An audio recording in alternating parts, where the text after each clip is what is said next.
दोसर साथ गे। यही सोची के हम दिन रात गे करतौ तोर घर के शादी दोसर साथ गे।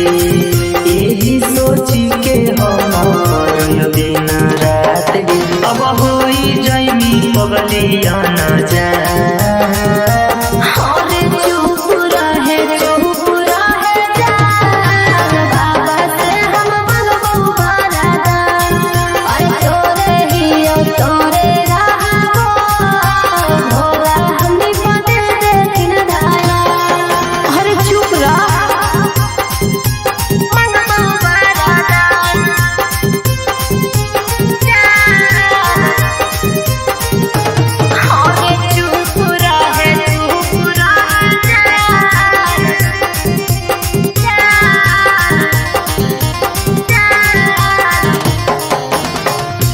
पल तोरा बिना हम नहीं रहब।